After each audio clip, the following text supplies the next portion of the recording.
So, hi everyone, welcome to Architecture in the Den. This is your podcast with Lisa Raynes, founder of Pride Road Architects. And today I'm delighted to welcome Sana. Sana, would you like to introduce yourself? Yeah, sure. Hi everyone, my name is Sana Tabassum. I am a Part 1 architectural assistant. I'm working in London, and I also run the page to Scale. So it's a blog platform for architecture students to kind of learn about new things that's going to help them through university. Brilliant. So how would they find the website? What's the website address? The website is toscaleblog.co.uk, or my main kind of social handle is on Instagram. So Instagram is @2.scale. Okay, brilliant. So I've got this webcam that's sat in front of my laptop, so it actually hides. Oh, I see. So I've just been resizing the screen, just ducking and diving. So I made my first error there. So how do you pronounce your name? Sana. Sana. Yeah. Sana. Sana. Yeah. Okay. Cool. So we're going to be talking about healthy work practices, because obviously in architecture, there's architecture gets a really bad rap for long hours culture, Right. and so yeah, we just need to. So you're a Part 1. What's your view on the work-life balance in the profession at the moment? Well, I mean, we're seeing so many different like campaigns coming up, and I think the whole situation with the work-life balance thing isn't even a new thing. It's pretty old because I've spoken to, architects who have worked in the profession for like 20 or 30 years, and they also believe that, overworking or just, having too much on your plate at once is just a normal thing, which isn't great. And I think with all these campaigns coming about, it's kind of taking a step in the right direction. I've personally not had that sort of experience myself, but I do know of like friends and peers who have been in that situation. So I think, yeah, it's not very great at the moment, but I think there are sort of changes happening and steps being taken to in the right direction, I think. So yeah. Cool. So what campaigns are there out there at the moment? So we've got the Future Architects Front campaign, which is being led by my good friend Charlie Edmonds, and a bunch of other people are actually involved in that too. And I think some of the architecture societies are also sort of banding together and helping out with that campaign itself. So I think, it's about taking those actions to the people who can sort of implement those changes. So the RIBA are also, in talks with Future Architects Front. So what's the sort of manifesto are they kind of putting out? I think, they touched on a lot of things. Their main goal is kind of to just highlight the fact that practices shouldn't really be asking for so much experience, especially for graduate roles like Part 1s, because, we've seen like ridiculous sort of job advertisements where they're asking for like 5 years worth of experience. And then there's also another side to it, which, I obviously haven't experienced, is where Part 2 architectural assistants are looking for jobs, but they're kind of only finding jobs that have sort of 4 or 5 years worth of experience. And that kind of also hinders them from getting that Part 3 qualification, which isn't great, because I think practices should really be, helping students out in that regard and helping them qualify. Mm. So I think their campaign does touch on a lot of points, and their main goal is kind of to change it at its core in the education system itself, through the RIB's help. Mm. Well, thanks for sharing that. So how has your experience of training as an architect been to date? Yeah, it's been really good. I think, I was kind of looking for a role for like a year or so before I landed this job. And so by that point, I had kind of gotten to a place where I was like, anything comes my way, I'm just gonna do it. so Mm. it was tough to begin with, but and this is my first time actually having like a proper job in that sense. So it was When Yeah, did it you was. start? I started in September of 2020. Yeah. And initially we were actually in the office itself, but then moved over. So I actually went on furlough in November for a month, and then everything was kind of working from home, and it still is. So it's been interesting in that regard. I think the fact that this practice, Carlos and Adams, is specializing in care, I think that's really helpful because I get to see a side of architecture that's very kind of niche, and you kind of learn a few things as well, which I think wouldn't have been done if I was, just working on general housing or residential projects and things. So it's really cool. So where did you study again? I studied at the University of Greenwich. Right, okay. And where's the practice? It's in Slough, so it's actually quite close to me. I kind of went to school in Slough and stuff, so I know the area well. And how did you get the job? Oh, interesting. Actually, so my kind of tactic was to call up firms, ask whether they had an opening and do it that way, and then just kind of immediately send an email through. Another tactic was kind of going on Google Maps and finding practices in my area and just contacting them. But this one, it was interesting because I was mainly applying to practices in central London. Um, but I was on LinkedIn and I actually follow a recruiter. I can't remember his name, but he kind of posted, looking for part one architectural assistants in Slough. And my brain kind of went, oh, why have I not kind of applied to anywhere close to me? Yeah. So then I looked at all the practices in Slough, and then I applied to every single one of them, and they actually got back to me. So it was pretty lucky in the sense that they were actually about to look for someone because two of their architectural assistants were about to leave. So Yeah. it was pure luck, I think. So how many practices do you think you contacted in total? Oh, over the course of that whole year, I'm guessing more than about 300 probably. I did end up getting about 10 interviews in total. Yeah. So it was interesting. Yeah. That's quite cool. So what advice would you give to yourself a year ago? um, I would say, in terms of like job hunting and stuff, Mm, I would say just like keep going with it, because mm, one thing I didn't allow myself to do is just tell myself, oh, there's no point in this, or I should just stop looking and blah, blah, blah. I think you just need to keep going and just keep sort of updating your portfolio or mixing it up a bit, changing your tactic. If you're sort of sending emails, try calling someone, try calling, the firm itself. mhm. So experiment with what you're doing to apply, And I think. what sort of stuff are you sending? Is it just a CV or a portfolio or? Yeah, initially I was sending a CV and then a sort of sample portfolio. Mhm. And then if they did reply, I sent my full portfolio through as well. Right. And how did you send the sample? Just like a PDF or something? Yeah, yeah. Yeah. Cool. Sorry, that's me thinking, looking at what so I'm reading from my questions on my list. What expectations do you face at part one? I don't know whether that makes much sense. What expectations do you face as a part one? Maybe that's hmm the question. So, yeah. From the firm itself, Hmm. I, I'm not really sure actually. I think they're pretty sort of keen on just letting me kind of see the whole process as a whole. Because I remember when I first joined, they kind of took me through all the sort of drawings involved in one project, for example.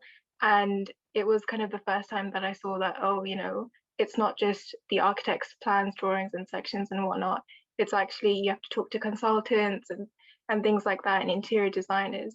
So I think that whole process of seeing that, it's not just the architect working on this project, like a lot of people are involved. I think that was really interesting. But they're sort of very keen to, even now they're kind of giving me a project of my own to work on under the guidance of an architect, of course. But I think that's something that I don't think many part ones do get to experience. Mhm. So it's really, yeah, they're very kind of open to just me learning in that sense. That sounds great. So what sort of hours are you working there? So it's just 9 to 5:30, and they're very sort of strict that no one's going to do kind of overtime or anything, which is Mm. fabulous. It, we were having a discussion offline before we started about hmm taking holidays and Yeah. how hard it is to take holidays at the moment. Do you find, I know I do, you get mission creep from kind of, I know, because you're looking after your blog and hmm things like this, do you find that eating into your sort of work-life balance type thing? I think it's interesting because, you know, ever since I did start the blog, it did kind of initially start out as something purely for architecture and, creating diagrams or doing tutorials about SketchUp or Rhino and whatnot, and these type of things. And then eventually I kind of delved into this sort of productivity niche Mm. because I was watching a lot of productivity YouTubers and reading a lot of books and whatnot. So there's this idea that, uh, we do our work best when we actually enjoy it. And Mm. I think that's something I really resonated with, the fact that I didn't start the blog to end up monetizing it or anything. I didn't start it to get famous or whatever. It's just to kind of help people out. And I kind of enjoy learning new skills. I think that's a big part of, you know, starting a blog anyways, website development or graphic design. You kind of learn all these different things. So yeah, I think a part of it is just if you do enjoy it, then you can't really stop yourself from doing these things. So yeah. Well, I say that my work is my passion, hmm and so I kind of never work, but it's really easy just to keep on going and keep on going and keep on going Yeah, yeah. and not to stop. hmm But we do need to. I think we do need to find mechanisms to Yeah. actually switch. Certainly at the moment, have you got any sort of hints and tips to share on the spot there? So I've actually set myself this goal this year Mm. so I after doing sort of MadCon and stuff, which was like my main project for the past 6 months or so, um, I sort of told myself I need to just stop and take a step back and not do anything big for the moment, and just let myself breathe and kind of regroup and think about exactly I want to be spending my time on and what exactly is going to help me achieve like long-term goals. Mm. So it's just that sort of introspective thought of stepping back and thinking about yourself and saying, okay, do I really need to be working on this at 3 a.m.? Can I just do it tomorrow? If yes, then do it tomorrow. So Mm. Yeah, that's some good tips there. So we've had a question. mhm. So thanks for organising this event, Tasana. What tools do you use to help you stay organised and motivated while juggling work and the blog posts? So I'm a very big fan of Notion. Notion is basically an online workspace tool. So Hmm. if you think a bit about how Excel sheets work, it's like that. It's full of databases and all kinds of crazy things, but you can kind of build your own workspace in that sense. And it's kind of like this concept of building your second brain, where, in order to, the kind of information and content that we consume, instead of just keeping that in our heads, we Mm. can offload it into the second brain and keep it all archived in one place and ready to use if you need. And then that leaves your first brain, in that sense, kind of free to do whatever you want. That sounds amazing. Can I put you on the spot? I don't suppose you've got anything on your screen you could share that's safe to share. Yeah, I do actually. I have it. I always have Notion open. Okay, Um, you should be able to share your screen. Just yeah. just this is going to go up live on YouTube. So So, okay, can you see ooh, that? yes, Cool. So this is kind of my home dashboard, yeah, right?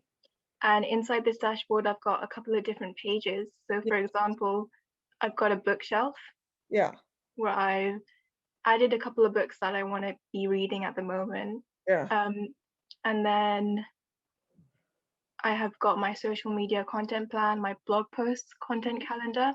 So if you go in here, you can see all the blog posts that are sort of coming up, which ones are scheduled, which ones are drafts, which one needs final checks. Yeah.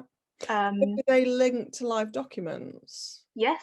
So actually, if you go back in here, if you open this one up, you can open up each sort of page in that sense. And Right. this is my like blog template. So I just plan it out in here, add the text, and this is the whole blog post really. Yeah. And that way I've also got an archive of it. Yeah. Yeah.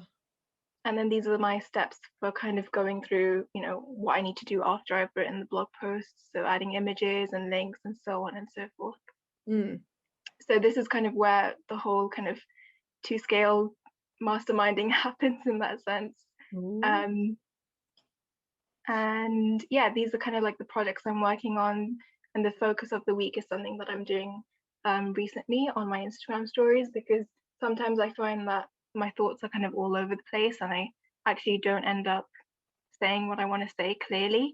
So I've decided to kind of have this like focus of the week, to share my thoughts on whatever little topic it is.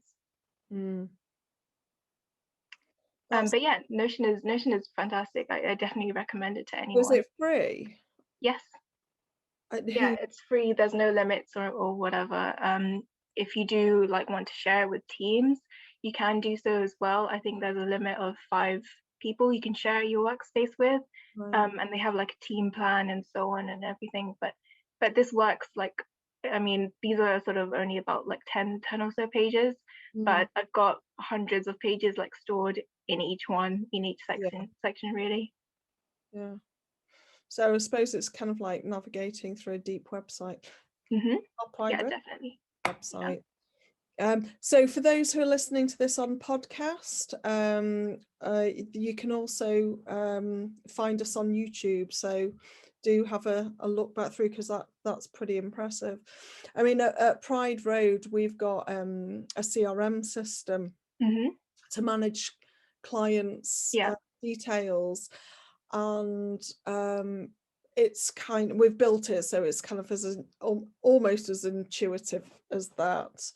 yeah, And it's just really about sort of filing records, and but also we can use that data to then go on and kind of create briefing forms or fee proposals or yeah. emails.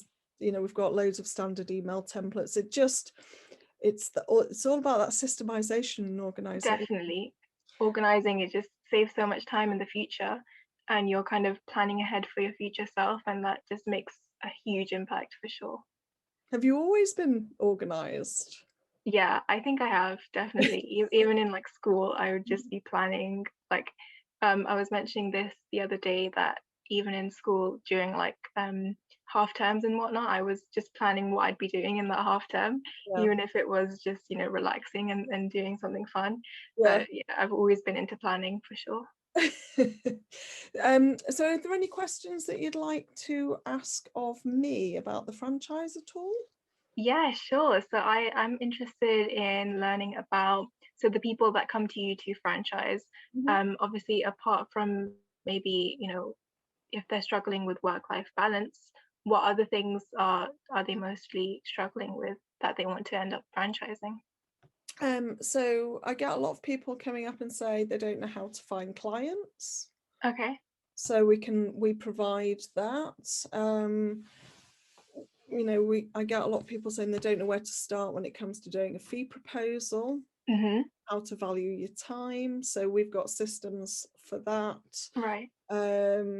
People saying they don't know what to put on a website, because often when you are working for another practice, you've not created your own body of work, and you can't use Mm-hmm. kind of images Mm-hmm. um, of kind of practices work. So we've got a kind of shared portfolio that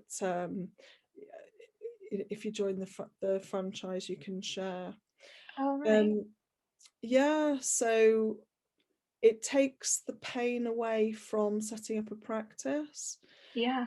So sort of franchisees that have joined Pride Road. So basically, if you're listening to this for the first time, they kind of Pride Road is an architectural practice franchise. We work with homeowners to do kind of single story, 2-story extensions. And because of that, we've kind of managed to systemize it and kind of create those healthy kind of work-life balance patterns. And so we don't commit ourselves to tight deadlines, we don't do late nights. Good job. Sorry? Good job. Yeah, well, actually, the way that we do the front end concept design by hand. Okay. So we actually do our drawings in front of the clients. Yeah.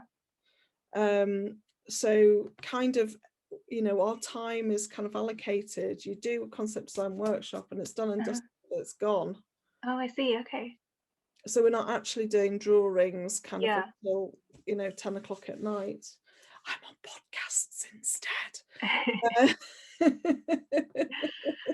But yeah, and so we work with technicians who help us kind of deliver the planning drawings and building regs drawings.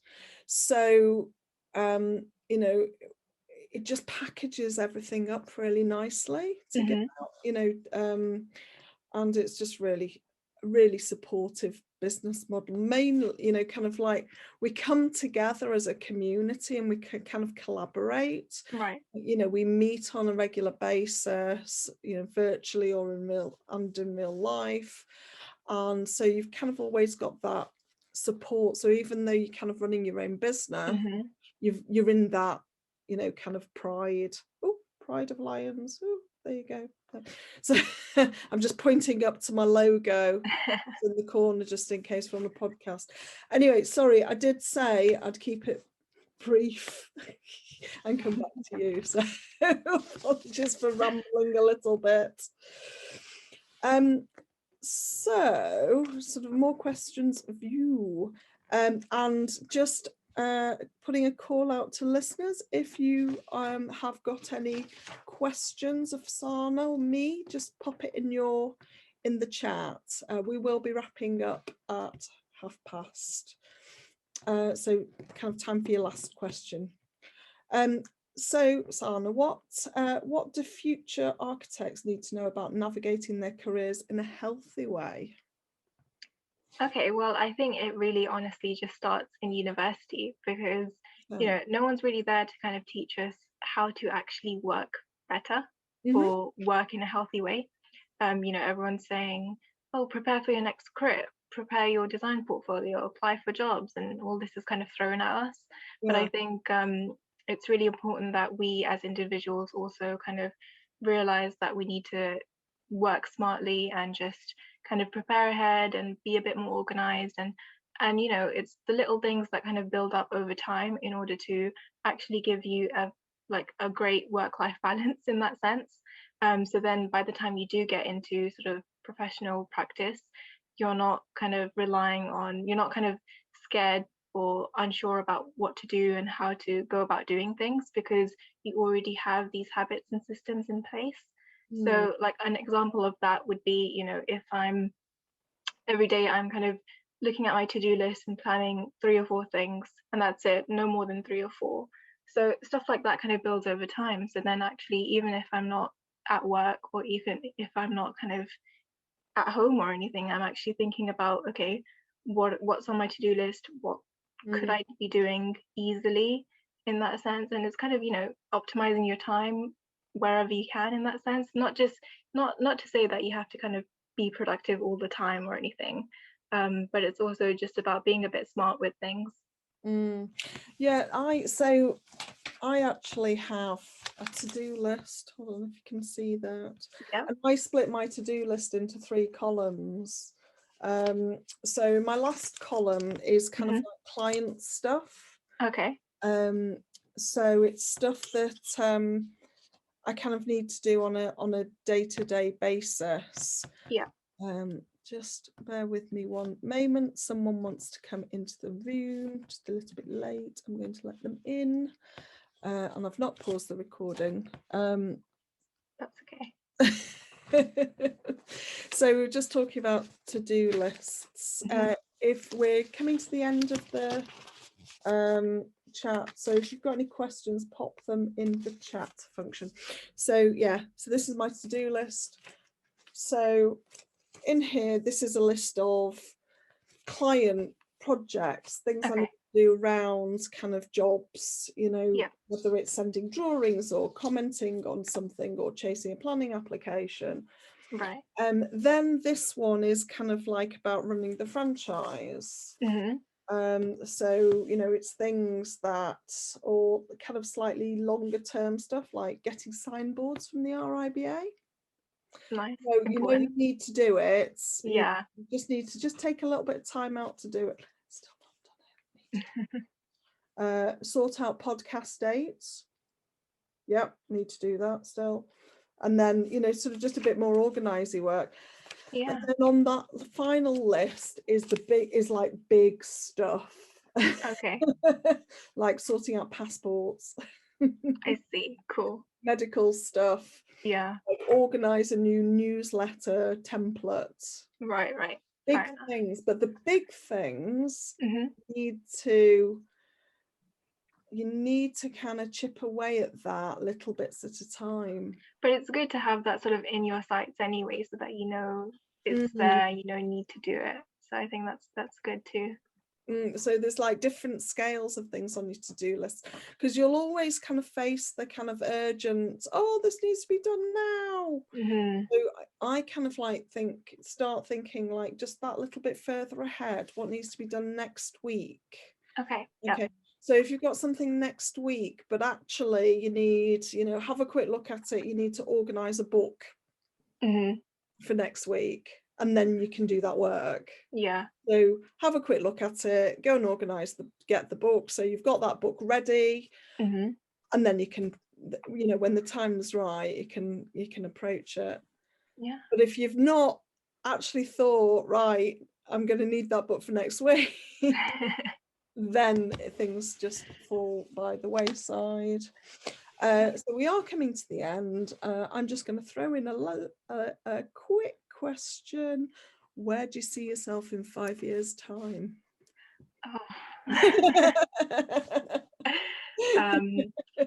Interesting. Feels like we're at a job interview now. So, okay. Like looking up and thinking very hard. I think, you know, I'm not really sure, but I think that's okay. I think, you know, I'm kind of open to see what happens, to be honest. At the, you know, after this year out, I'm going to go back and study masters in September. So that's sort of 2 years of those 5 gone there. And then after that, I'm not really sure. I mean, I do want to try working and see, you know, try working in a different firm and see how that works out. But I also want to do my own thing and kind of keep building the blog itself and stuff like that. So I'm really not fussed about wherever life is going to take me in that sense. It's exciting stuff. Are you going to go back to Greenwich? Yes, I am. Cool. Okay, so we're coming to the end. I must have said that about 5 times. Is there anything you want to plug? No, I mean, I think people can, you know, find me on Instagram at 2.scale and come have a chat. You know, I'm always open to answering a question, and if I don't know about that question, I'll direct you to someone who does. I think, you know, it's really important that we content creators kind of keep that community going and, you know, keep supporting each other as well. So yeah, that's sort of it, really. Okay, well, thanks very much for coming on the podcast. So this does bring it to an end. So thanks everyone. I've actually I've been told I need to do a little out end bits. I've not really done them before. I usually go right, thank you, bye. So this is going to be the first time I do this.